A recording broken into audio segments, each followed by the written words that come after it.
So, working in sports betting, I rarely get the opportunity to sit on my couch on a Sunday and completely veg out and watch the entire slate without being interrupted or being, focused on my job at work.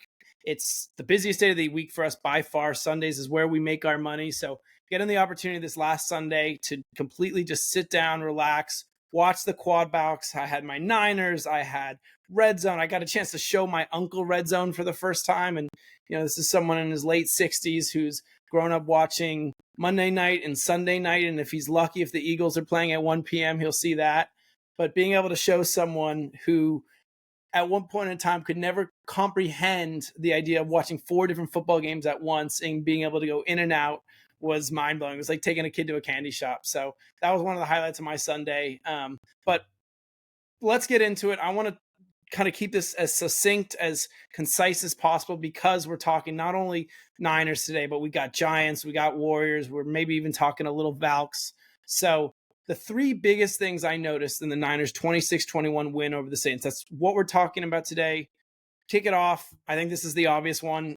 Mac Jones looked awesome. Once he settled down in that game, he started out, I think, 0 for 4, and those throws were pretty bad. They were like air mails, and it kind of gave flashbacks to that Patriots end of his career there, where he really looked scared to get hit and was pretty inaccurate.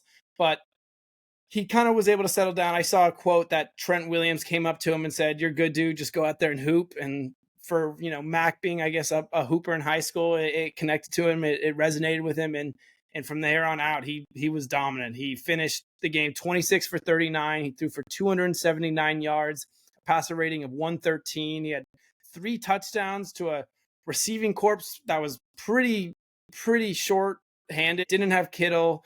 Juwan Jennings didn't practice all week. Obviously, Ayuk's still on the pup.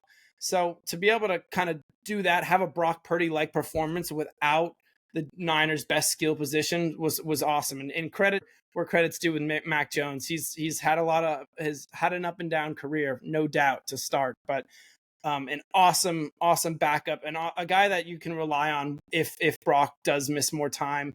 Right now, this Cardinals game seems like it's in flux.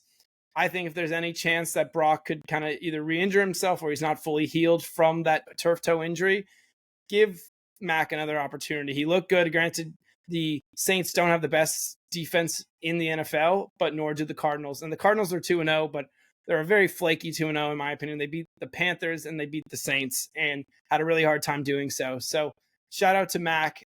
He even has a little bit of like swagger and fun energy to him. I think CMC and Bosa after the game were talking about that. He clearly has chemistry already with Kendrick Bourne, which, they played together with the Patriots. I think Bourne had 3 catches, 30 yards, and was signed 4 or 5 days earlier in the week. And he even has like some Brock Purdy poised decision making. Obviously, I'm not going to say to that same level, but nor does he have the running ability and athleticism as Brock, but he does have probably a little bit stronger of an arm. And working in the Shanahan system has done wonders for him a game into his Niners career. So number 2 of the biggest things I noticed was Mykel Williams, the Niners' first round pick, finally making his imprint. He was kind of hard to miss on Sunday. He had 3 quarterback pressures. He had 2 tackles for loss. He played the majority of his snaps at defensive end, I think 40 out of his 50 or so snaps there, and then the rest being at D tackle. And what you saw over and over again in that game is not him kind of using finesse moves to get around offensive linemen, but to instead drive them into the backfield, collapsing the pocket, constantly making Spencer Rattler feel pressured, and was able to kind of, he didn't get the sack or the stat line that you might expect out of a guy who was one of the stars of the game, but he was able to open things up for Nick Bosa, who had an awesome sack in the fourth quarter, and even Bryce Huff, who made his first real presence with the Niners, having the 4th and 1 sack at the end of the game to seal it for the Niners. Finally, a defensive line that is able to get after the quarterback, but also stop the run, which is what they really struggled with last year. And then the last thing that I noticed was just an all-around gritty Niners win, that they won without their starting quarterback, without their best 2 offensive skill players in Kittle and Ayuk. And it was a combination of their star players, Fred Warner, Nick Bosa, stepping up in back-to-back games. CMC had another 100-yard game and was looking a little more like himself. He was averaging 3 yards after contact. He had 3 forced missed tackles. So a combination of seeing those captains step up.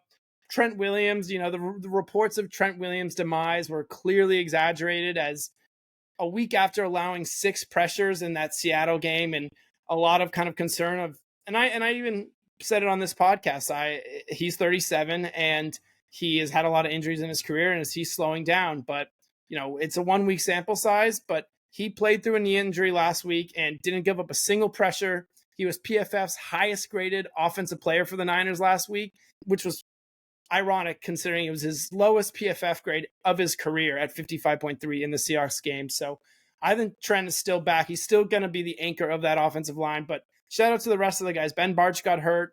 Connor Colby stepped in. The whole offensive line has collectively looked great. And even, shout out special teams. I probably, like every Niner fan listening to this, freaked out when Eddie Pinheiro missed the first PAT of the game, but give credit where credit's due. He made 2 right down the middle. They all count the same, whether they're scraping the uprights or if they're right down the middle, but Eddie Pinheiro looked solid those next 2 kicks, and Thomas Morstead had 2 pins late in the Saints game where I think the Saints had to start their drive at the 6 and 11-yard line. So collective just team win that I don't think the Niners would have had last year. This was a team that gave up a lot of leads late, and you could kind of feel that was starting to happen late with the Mac Jones fumble in the 3rd and Spencer Rattler starting to get going. But again, in back-to-back weeks, we've seen this where when the defense needs it the most at the end of the game, they are able to get it done. It was Nick Bosa last week. It was Bryce Huff this week. So the Niners are 2-0. I'm pumped. I mean, you can't ask for much more than that when a team is without their starting quarterback, without their best wide receiver and tight end. So this Cardinals game, looking ahead to this next week, is certainly going to be probably the Niners' toughest challenge. They are probably at the same level as the Seahawks in terms of expected win total, but they are going to be without Brock likely again. They are definitely going to be without George Kittle. The Niners are 1.5-point favorites. They will be at home for the first time this season, and I think they get it done. The faithful will be loud. I'm sure Levi's will be rocking. I have the Niners winning 24-21. Kyler Murray's running for his life. Nick Bosa's all over him. Now let's hop into the Giants. So last time we were talking Giants on these airwaves, they were 10 or so back of the Mets for the last wild card. The division was far out of reach. It was about 3 weeks ago, and I'd officially pretty much given up on the season. I kind of waved the white flag, and classic Giants, they decide to win 11 out of their next 14, end up getting as far as a half game back of the Mets, which included an unbelievable Patrick Bailey walk-off grand slam last Friday night against the Dodgers, an all-time Giants-Dodgers game, a classic pitcher's duel between Yamamoto and Verlander. Verlander, who's been arguably the Giants' best pitcher since the All-Star game. He's had a 2.44 ERA and 10 starts since, and has pitched like an ace. And vibes were at this all-time high. Drew Gilbert mania was taking over national headlines. They were playing their best baseball all season. They were having their most fun playing baseball all season. I'm sure there was some correlation there. And Matt Chapman and Rafael Devers and Willie Adames were playing like the superstars that the Giants were paying them to be. Adames, who has the most home runs from a Giants righty since Jeff Kent in 2002 and is 2 home runs away from finally breaking the Giants' 30 home run spell. What do you want to call it? Curse. I've talked about this before, but the Giants have not had a 30 home run hitter since Barry Bonds in 2007. By far the longest streak in baseball. And we are so close. We're 2 Willie Adames home runs away. But finally, this team was hitting their final form. They're a half game back of the Mets. They proceed to lose the next two to the Dodgers at home. 2 games that they desperately needed with their aces on the mound, Logan Webb and Robbie Ray. Robbie Ray, who, has struggled with his command lately. He's missing up a lot in the zone. That's what he was doing in the Dodgers game. And he's had an 8.5 ERA in his last 4 starts. The long season's clearly wearing on him. This is a guy that had Tommy John surgery, and last year I think only pitched like 30 or 40 innings. So this was kind of a massive jump and has been awesome, was an all-star. but he's showing signs of wear and tear. And the Giants are now 6-16 against the Padres and Dodgers combined. And I really think it's kind of just a signal of where they rank in this division. And the rotation is not getting it done outside their top three of Verlander, Webb, and Robbie Ray. It's Tang is starting, and Roop is still on the IL, and Birdsong is still struggling to find his command in AAA, and the bullpen has been ravaged with injuries. Obviously, Randy Rodriguez, who was one of the most bright spots of the entire first half, was the only non-closer to make the All-Star game as a reliever. Had a below 1 ERA, is now going to have to get Tommy John's likely going to be out for all of next year. And it's really taken the air out of the sails of this Giants team. They are now roughly 9-1 to make the playoffs. They now trail the D-backs by half a game. I'm recording this on Tuesday, and if the Giants lose either tonight or Wednesday, again, you'll know this by the time this comes out, they will officially have lost the tiebreaker with the Diamondbacks and would essentially need to be up a game on them at the end of the standings to be able to make the playoffs. Same with the Mets. They have lost the tiebreaker there. So the Giants would essentially need to be a half game up or a full game up on the Mets to finish ahead of them in the standings. And to me, it just feels like they've unfortunately blown it the last couple days. They're a half game behind the Mets for that last wild card spot.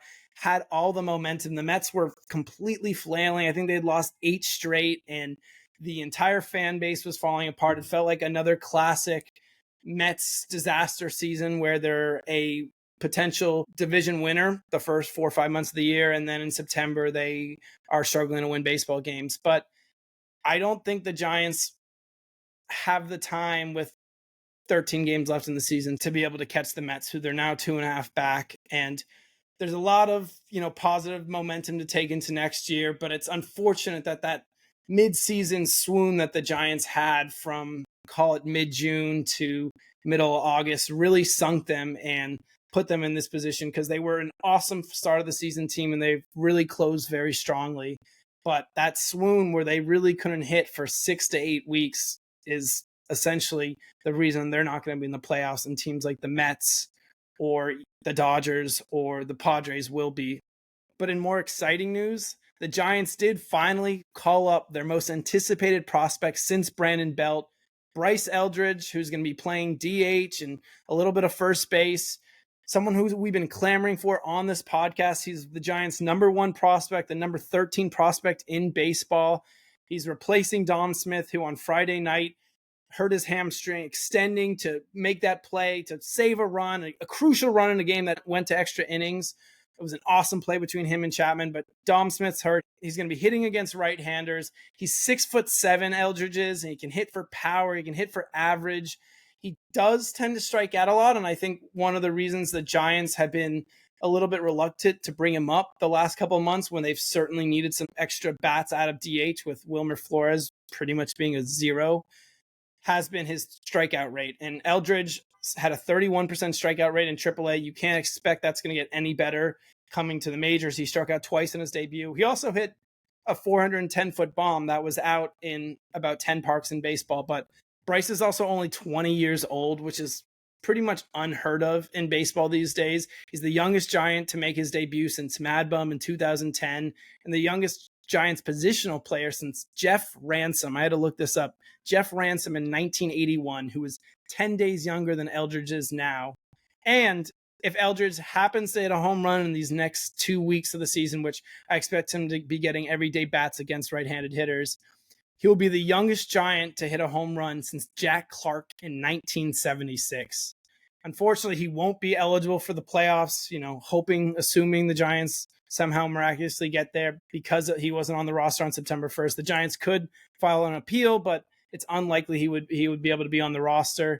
And from what Bob Melvin, the manager, has said, it seems like he has a lot of confidence in him. And granted, he's 20 years old, but he doesn't seem like he's overwhelmed. He talked about how there's a calmness, there's a presence, a confidence about him that he can see, and I think helps supports his case for why he can be in the big leagues at such a young age. But that's what we have for the Giants. I'm hoping by the time I record this pod next week, they're back in the thick of it, and the Mets go on another stumble, and the Giants get hot, win 6 out of 7. They really, the margin for error is extremely thin, if not like microscopic. The Giants probably have to be winning at a 80% clip, and the Mets and Diamondbacks and even Reds now who are chasing the Giants all probably have to be under 500. But let's cross that bridge when we get there. So the last thing we wanted to talk about, or I wanted to talk about, and this one's going to be brief, is the Warriors. We're still about 5 weeks away from the regular season starting. The Warriors have still yet to make a single transaction, a single move in free agency, haven't acquired a single player. They have Gary Payton right now, who's an available free agent. The expectation is that Al Horford is going to be joining them soon, potentially D'Anthony Melton, but we're still revolving the entire free agency around Jonathan Kuminga. And it feels to me like it's a situation where Joe Lacob, the owner of the Warriors, has always been obsessed with Kuminga, like he was with James Wiseman, and is unwilling to listen to the basketball people in the room, the ones that wanted Franz Wagner over Kuminga in the 2021 draft, or the ones that wanted to trade Kuminga last year for Alex Caruso, something that's now been widely reported by The Athletic the last week or two. Lacob and Kuminga see him as an asset in a way that the rest of the league doesn't. Certainly, I don't think the Warriors front office sees him as. Kuminga wants $25 million a year, and he wants his third year to be a player option. I think he's probably going to end up being in that range, that $20 to $25 million a year. But the hiccup seems to be right now what that third year is. Is it a team option where the Warriors can essentially cut him after 2 years and not have to owe him anything that third year? Or is it a player option where after 2 years, Kuminga can reevaluate his options? If he ends up being the star that he envisions himself to be, he could ultimately become an unrestricted free agent in 2 years. And that's the impasse we're at now. But throwing away the money and the dollar amount, and if the third year is a player option, or if it's a team option, or if Kuminga makes 25 or 20 million, throwing that all aside, I feel like, what's that Albert Einstein quote? Insanity is doing the same thing over and over again and expecting a different result. I feel like that's what the Warriors are doing with Jonathan Kuminga. Unless he takes this miraculous leap that we've been kidding ourselves and telling ourselves he's going to make every single offseason since his rookie year, unless he makes that leap and is able to show shades of what he was able to do in that Minnesota series without Steph, and is able to play alongside Steph and Jimmy and Dre, this will be a massive overpay for the Warriors. And it seems like they're coming at this from a pure fear of losing Kuminga, the asset, for nothing. And they're overvaluing him and surrounding their entire offseason around Kuminga. I don't see anything changing with Kuminga. He doesn't have the processing to play with Steph, and doesn't have the spacing to play alongside Dre and Jimmy. And not to mention, Steve Kerr continues to not trust him and never has. I don't think this saga will ever end as long as he's in a Warrior uniform. But we'll see. Maybe Kuminga does change his tune. He does take the team option on the third year. I still think giving him $20 to $25 million a year is a big win in his book. He hasn't been that player in his career, and the Warriors are banking on future growth, and they don't want to give up on him and lose the asset. And I think Joe Lacob's too prideful for that. So we can only hope that the Warriors are able to sign him soon enough so they're able to have a full training camp without any of this drama, put the contracts to bed, and have a full roster with all these guys that we expect to be Warriors available to play on October 19th, I think it is, when the Warriors suit up against the Lakers in Staples Center. But that's going to do it on the Warriors. That's going to do it for me today. I want to give a special shout out to the Valks, who are going up against the Lynx tonight. It's going to be a tall task to beat Minnesota and MVP frontrunner Nafisa Collier, but regardless of the outcome, what an amazing inaugural season for the Valks. The first expansion team to ever make the playoffs. They finished with a winning record and are rapidly growing in popularity across the Bay Area. I'm going to have my girlfriend Brooke on, who is a fan favorite on the pod, in the next week or two to recap their season and look ahead to WNBA free agency. But I appreciate each and every one of you who made it to the end of the episode. If you enjoyed what you listened to today, follow and subscribe to the Bay Area Beat and give it a 5-star rating. It helps a ton. Till next time, peace.